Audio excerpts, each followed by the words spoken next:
உலக பெருமைமிக்க ஒலிம்பிக் போட்டிகளை தங்கள் நாடு நடத்த வேண்டும் என பல நாடுகள் போட்டியிடுவது வழக்கம். தற்போது 3வது முறையாக ஒலிம்பிக் போட்டிகளை நடத்திய பெருமையை பிரான்ஸ் நாடு பெற்றுள்ளது. இந்நிலையில்தான் 2036ஆம் ஆண்டு எப்படியாவது ஒலிம்பிக் போட்டிகளை இந்தியாவில் நடத்த திட்டங்களை வகுத்து வருகிறதாம் மத்திய பாஜக அரசு. எதிர்க்கட்சியினர் இந்த யோசனையை கடுமையாக விமர்சித்து வரும் நிலையில் கால் நூற்றாண்டுக்கு மேலாக பாஜக ஆளும் மாநிலமான குஜராத்தில் எதிர்ப்புகள் வலுக்கத் தொடங்கியுள்ளன. இந்தியாவில் ஒலிம்பிக் போட்டிகள் நடத்துவதால் பாதிப்புகள் மற்றும் நன்மைகள் என்ன என்பதை பற்றி விவரிக்கிறது இந்த செய்தி தொகுப்பு. 4 ஆண்டுகளுக்கு ஒருமுறை நடைபெறும் ஒலிம்பிக் போட்டியை எந்த நாடு நடத்த வேண்டும் என்பதை IOC எனப்படும் சர்வதேச ஒலிம்பிக் கமிட்டி தான் முடிவு செய்யும். IOC நிபந்தனைகளை பூர்த்தி செய்யும் நாடுகளை IOC உறுப்பினர்கள் வாக்களித்து தேர்வு செய்வார்கள்.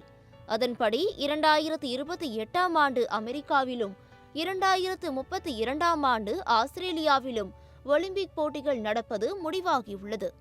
2036ஆம் ஆண்டு ஒலிம்பிக் போட்டிகளை நடத்துவதற்கான தைரியமான முடிவை இந்தியா எடுத்திருக்கிறது எனவும் 140 கோடி மக்களின் கனவை நிறைவேற்ற அனைத்து முயற்சிகளையும் எடுப்போம் என்றும் பிரதமர் மோடி அறிவித்துள்ளார்.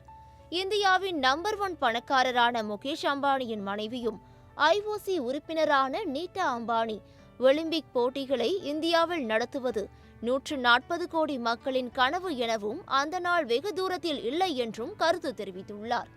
2036ஆம் ஆண்டு இந்தியாவில் ஒலிம்பிக் போட்டிகள் நடக்க உள்ளது என முடிவாகாத நிலையில் முதலிலேயே ஒலிம்பிக் விளையாட்டுகளை நடத்த வேண்டிய உள்கட்டமைப்புகளை ஏற்படுத்தி IOCயை திருப்திப்படுத்த முடிவு செய்துள்ளது பாஜக அரசு.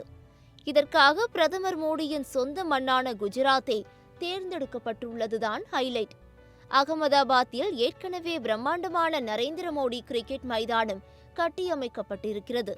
தற்போது அங்கிருந்து 50 கிலோமீட்டர் தொலைவில் அமைந்துள்ள கோதாவி, கரோடியா போன்ற கிராமங்களில் வீரர்கள் தங்குவதற்காக அடுக்குமாடி குடியிருப்புகளுடன் ஒலிம்பிக் கிராமத்தை கட்டமைக்க மத்திய அரசு முயன்று வருகிறது.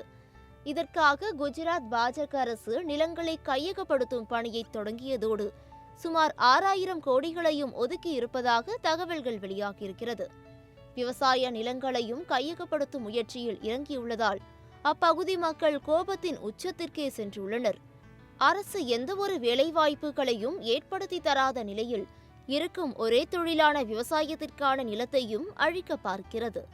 2.5 மாத ஒலிம்பிக் போட்டிகளுக்காக விவசாய நிலத்தை அழிக்கும் அரசால் மக்களுக்கு எந்த பயனும் இல்லை என கூறியுள்ள குஜராத் மக்கள் தங்கள் வாழ்வாதாரத்தை அழிக்கவிட மாட்டோம் என தனியார் ஊடகத்திற்கு பேட்டியளித்துள்ளனர். மேலும் மாவட்ட ஆட்சியரிடம் இது தொடர்பாக புகாரும் அளிக்கப்பட்டுள்ளது. காங்கிரஸ் MP கார்த்தி சிதம்பரம் ஒலிம்பிக் போட்டிகளை நடத்துவது நமது நாட்டிற்கு பேரழிவாக இருக்கும் என கருத்து தெரிவித்துள்ளார். மேலும் ஒருமுறை மட்டுமே பயன்படுத்தும் மைதானங்களை கட்ட வேண்டியிருக்கும். ஒலிம்பிக் போட்டிகளை நடத்துவதற்கான நிதி சுமை நாட்டை பெரும் கடனில் தள்ளிவிடும் என தனது எக்ஸலத்தில் பதிவிட்டிருந்தார். இதே விஷயத்தை பற்றி மக்களவையில் பேசும்போது கிரீஸ், பிரேசில் நாடுகள் ஒலிம்பிக் போட்டிகளை நடத்திய பிறகு பெரும் நஷ்டங்களை எதிர்கொண்டன எனவும் அதனால் தயவு செய்து ஒலிம்பிக் போட்டிகளை இந்தியாவில் நடத்த வேண்டாம் என்றும் கூறினார். ஒலிம்பிக் போட்டிகளை நடத்துவது நாட்டின் வளத்தை சூறையாடிவிடும் என்ற அவர் 2020ஆம் ஆண்டு ஒலிம்பிக் வரை இந்தியா 35 ஒலிம்பிக் பதக்கங்கள் மட்டுமே வென்றுள்ளது. மிக சிறிய நாடான குரேஷியா கூட 41 ஒலிம்பிக் பதக்கங்களை வென்றுள்ள நிலையில் ஒலிம்பிக் போட்டிக்காக செலவு செய்வதை விட நம் நாட்டு விளையாட்டு வீரர்களின் வளர்ச்சிக்கு அந்த பணத்தை செலவிடுவது நல்லது என்றும் கார்த்தி சிதம்பரம் கருத்து தெரிவித்துள்ளார். இந்திய மல்யுத்த சம்மேளன தலைவர் பிரிஜ் பூஷன் சரண் சிங் மீது மல்யுத்த வீராங்கனைகள் பாலியல் புகார் அளித்த விவகாரம் அனைவரும் அறிந்ததே.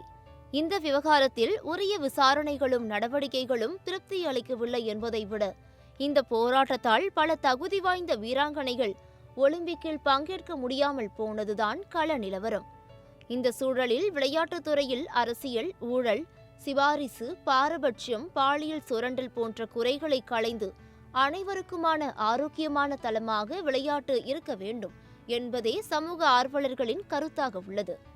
அது மட்டும் இல்லாமல் ஒலிம்பிக் போட்டிகளை நடத்த தகுதியான இடம் எது என்பதை பல்வேறு சோதனைகளின் அடிப்படையில் தேர்வு செய்ய வேண்டும். ஆனால் தனது பெயருள்ள கிரிக்கெட் மைதானத்துக்கு அருகில் ஒலிம்பிக் போட்டிகளை நடத்த வேண்டும் என பிரதமர் மோடி தாமாகவே முடிவு செய்துவிட்டு அதற்காக விவசாய நிலங்களை அழிக்க நினைப்பது ஏற்றுக்கொள்ள முடியாத செயல் என சமூக ஆர்வலர்கள் கருத்து தெரிவித்து வருகின்றனர்.